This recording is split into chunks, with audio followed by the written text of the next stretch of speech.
In this episode of Deep Space Nine, Dr. Bashir finds himself confronted by his own mortality as he approaches the age of 30, the age I was in 2010. This is a review of the Star Trek Deep Space Nine episode Distant Voices. If you have not seen this episode and you don't want to witness the saddest birthday party ever, be warned. Spoilers beyond this point. Not only is this a character rapidly ages episode, it's also a coma episode.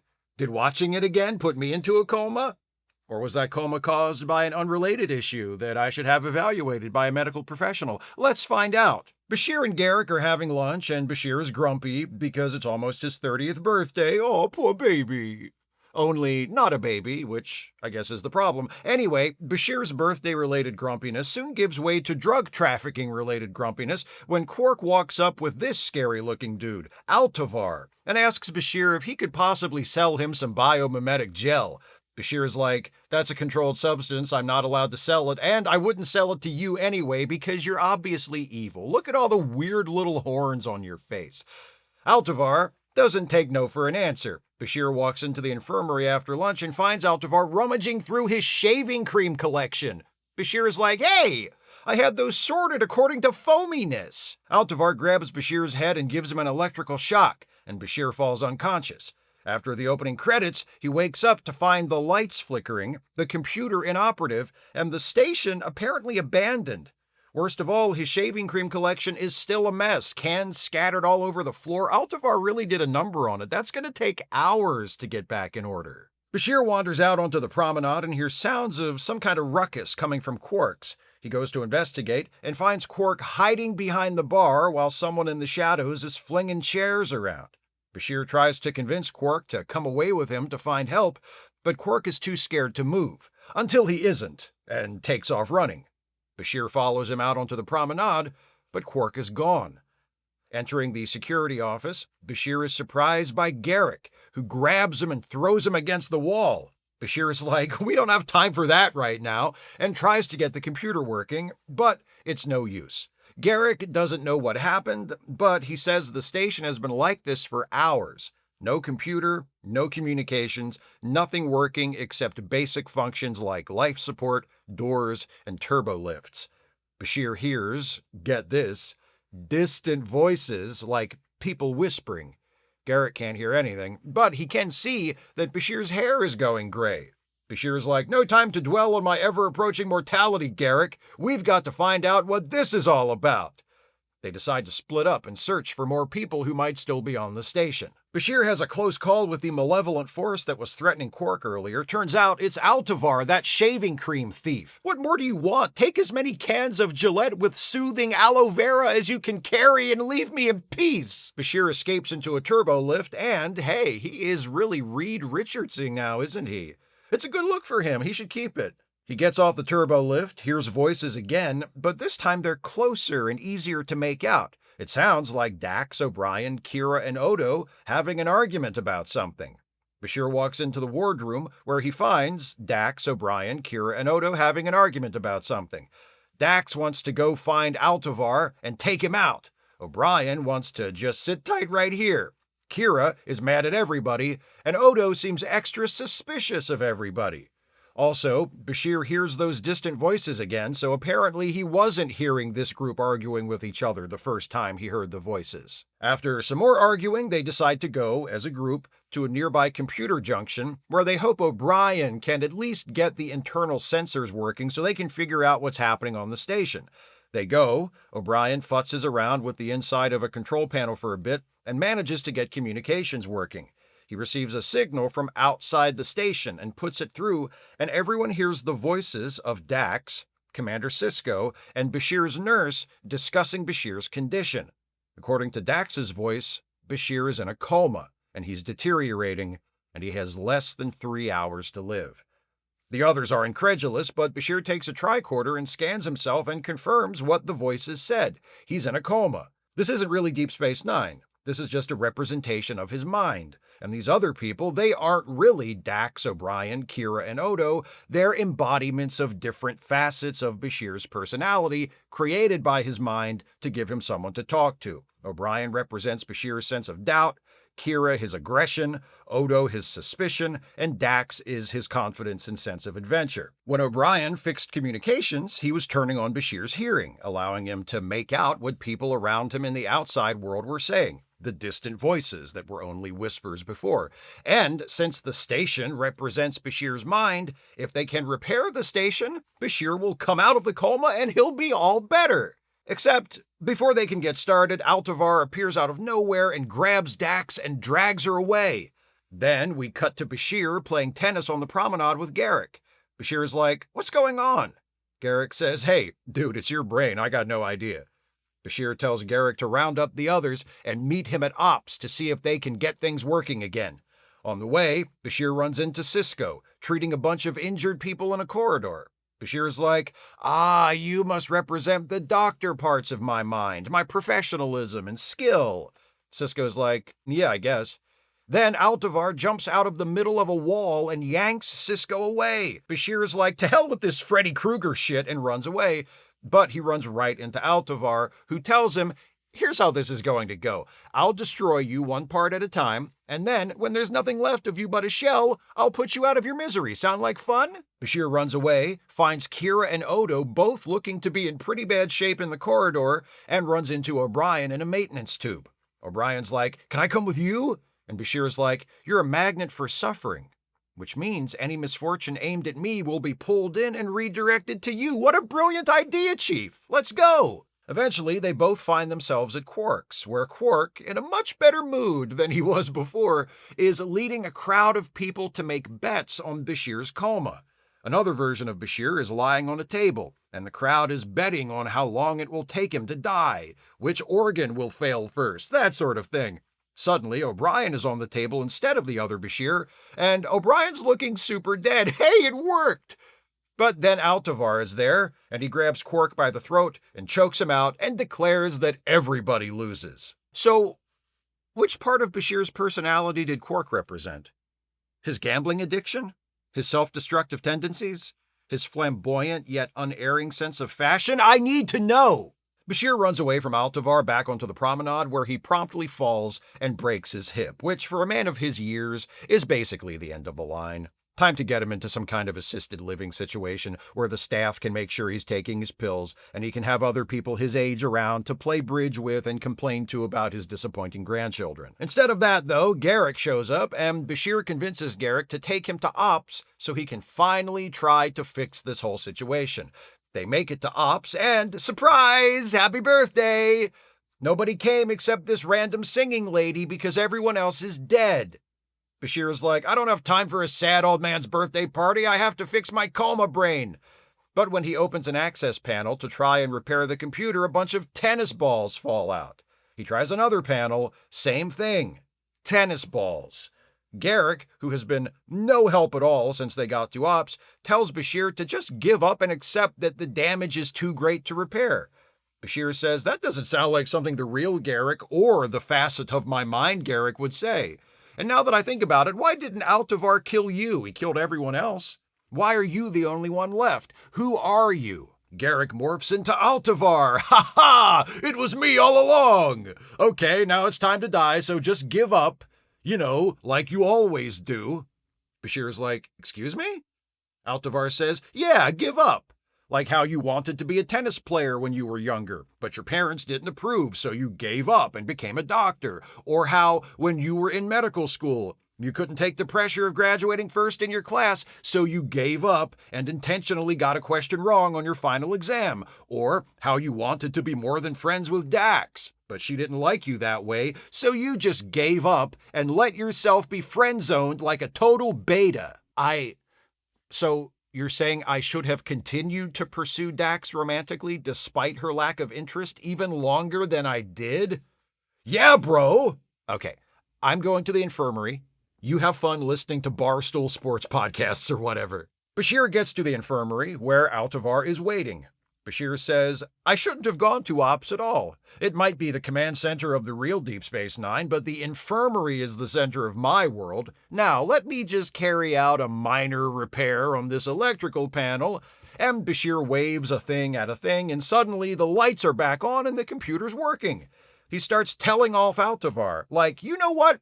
Just because you're inside my head doesn't mean you know me. Accepting my friendship with Dax instead of continuing to subject her to pushy, unwanted come-ons was an important part of my character development. And so what if I got a question wrong on my final exam in med school? I still would have wanted this assignment. It wouldn't have changed anything in my life. And sure, I was a good tennis player. Okay, maybe a great tennis player, a generational talent like Novak Djokovic without the anti-vax bullshit. But you know what? I'm an even better doctor. I'm such a good doctor, I can even cure my own coma from inside my own brain. Like this. And he traps Altavar in a force field and activates a sterilization program, and Altavar disintegrates. In the real world, Bashir wakes up to see Dax, Cisco, and the nurse standing over him. Bashir is like, I just had the weirdest coma episode, and you were there, and you were there, and you were there too, but do you even have a name? You must have represented the part of my personality that nobody gives a shit about. Anyway, thanks for doing whatever you did to help me. Bashir and Garrick are having lunch again. Bashir informs Garrick and us that the real Altavar was arrested moments after he attacked Bashir in the infirmary. Presumably, the stolen shaving cream was returned. Garrick says, great, but there's one thing I find interesting. All the other people in your coma were cast as facets of your personality, but I represented the damage that was killing you. You cast me as the villain. After all the time we've spent together, you still don't trust me. There's hope for you yet. Ha ha ha. Oh, those two with their weird, kinky sexual chemistry. Hey, that's the end. So, yeah. Along with the Bashir Gets Old gimmick, which got it included in this batch of reviews, this is basically a coma episode. I've talked in previous reviews about some of the premises that pop up frequently in TV shows, especially genre shows, and the coma episode is definitely one of those. MacGyver did a coma show, Buffy the Vampire Slayer did a coma show, House did a coma show, one of my all-time favorites, Nowhere Man, did a coma show. It's a reliable premise because it's both formulaic and versatile. The plot is always basically the same. The hero needs to fight to wake up, but the specifics can be whatever the show in question needs them to be. With Distant Voices, the coma show is also a bottle episode. The whole episode plays out on Deep Space Nine, with no new sets and no guest characters other than Altavar. But because the regulars we see other than Bashir aren't themselves, but rather manifestations of parts of Bashir's personality, the actors have more room to color outside the lines of the characters. So we get the same people we see every week, but with a bit of added variety. Dax as the kill-em-all and let God sort 'em out hothead. O'Brien as the chicken shit. Odo as the paranoiac. Kira as the angry one. Boy, that last one's a stretch, huh? The plot has the same advantages and disadvantages that a coma show typically has. Because the episode is mostly one long dream sequence, you can forgive it if something doesn't quite make sense, or if things move along through contrivances or conveniences. Hey, it's a dream. Dreams aren't tightly plotted, right? But there's also not a ton of suspense, because once you know it's a coma show, you also know, more or less, how it's going to end. Which is that Bashir is going to solve some problem in the coma, which will somehow allow him to wake up. Also, that's not how comas work, but it's a TV show.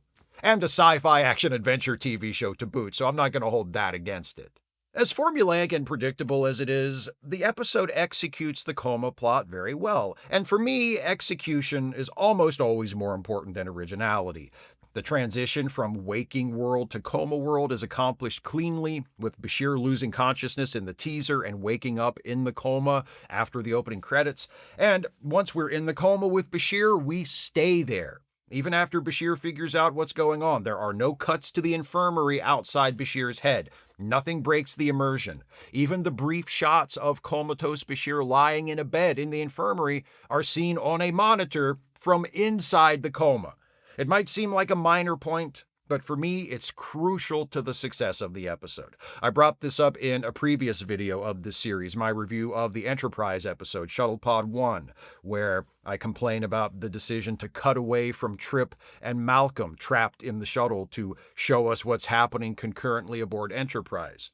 placing us in a situation with characters who are trapped, then taking us out of that situation by cutting to someplace else, breaks the tension of the trapped situation. There are exceptions to every rule, but as a rule, if you're telling a story about trapped characters, it's far more compelling to keep the audience trapped with them than to cut away to outside the trap. Distant Voices traps us in the coma with Bashir. Since Bashir is the only real person there, we follow him for every scene. We see him threatened in multiple ways. There's a ticking clock established when he learns that he'll die within 3 hours if he stays in the coma, and that central threat is then represented visually by Bashir's rapid aging and by Altovar, who pursues him relentlessly, picking off his friends one at a time. Altovar makes a pretty good villain. He's generic in terms of his goals and personality. He's not really a character as such, but he doesn't have to be. He's a personification of a threat, and his character design does most of the work. And what a character design it is. That's a mean, scary-looking dude, ain't he? I'd just give him the shaving cream and wish him the best. The weakest part of the coma plot is the resolution. You know going in that eventually Bashir is going to find a way to wake himself up, but all that ultimately happens is that he shuffles back down to the infirmary, fixes the computer by waving a thing at a thing, repudiates the things Altovar has been saying about him, and then says, "Computer, kill this guy," and that's that. The concept is strong, with Altovar ultimately representing Bashir's self-doubt and Bashir overcoming that doubt and affirming the choices he's made in his life in order to break out of the coma, but it plays as a bit anticlimactic. I like how Bashir's ambivalence toward his approaching birthday influences his experience in the coma. That's another standard part of a coma episode or a dream episode. The circumstances the character experiences in the coma or the dream will be shaped by whatever was on their mind when they fell asleep.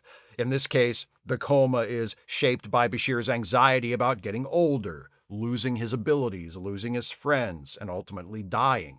Those are some pretty weighty themes, and building the coma around them works well enough. But I wonder if it might have worked better if just once, at some point, one of the other characters in the coma had turned to Bashir and said, "Jesus, dude, get a grip. You're turning 30. This is a Bashir episode, and ultimately it stands or falls based on the performance of Bashir and Alexander Siddig as Bashir. And of course it succeeds because Bashir is a great character and Siddig is a great actor. Adding a layer of insecurity to the brash and arrogant young doctor was a smart move by the writers and necessary to developing Bashir into a more compelling and, frankly, likable character after the show's first season. This episode is an important mile marker in the growth of Bashir's character. It not only shows us some of his depth and vulnerability, but also lets us see how he has matured since we first met him. Like when he tells Altovar that yes, he still has feelings for Dax, but he also genuinely values his friendship with her.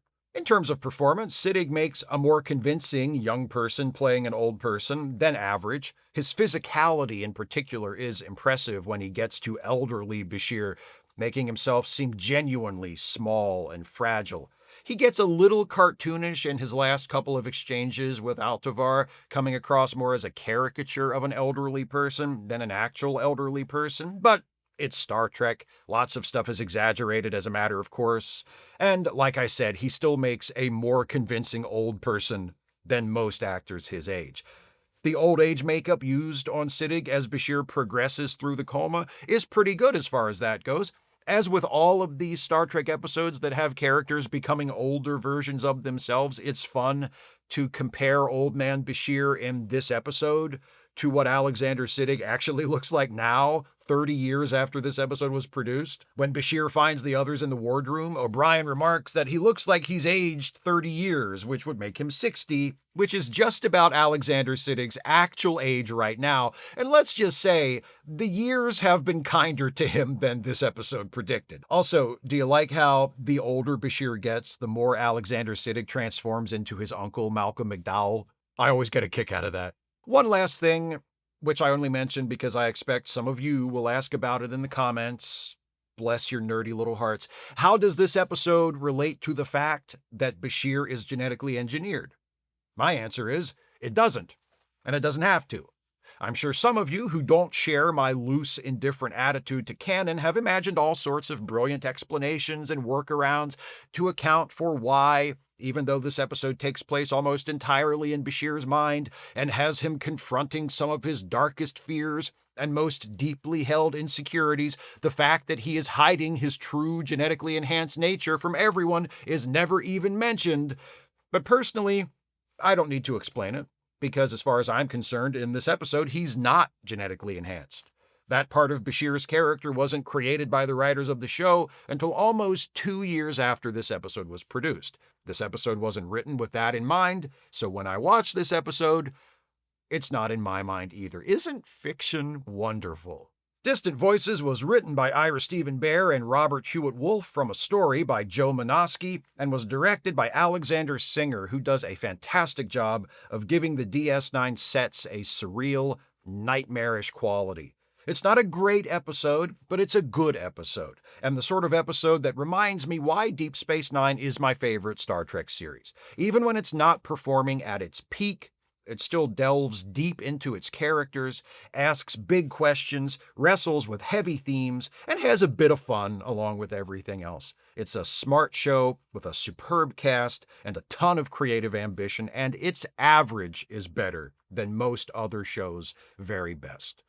Those are my thoughts on Distant Voices. What do you think of this episode? Please share your thoughts with me in the comments. If you'd like to support this channel, and I sure wish you would, if you can afford it, you can do so by becoming a patron at patreon.com/Steve Shives, becoming a channel member by clicking the join button, or by making a one-time gift by clicking the thanks button, or via PayPal or Venmo. Links are in the description. Please join me next time as this batch of reviews of wacky aging episodes concludes with a look at a show from Enterprise's third season, an episode titled E Squared. See you next time for that. Thanks for watching, and take care, everybody.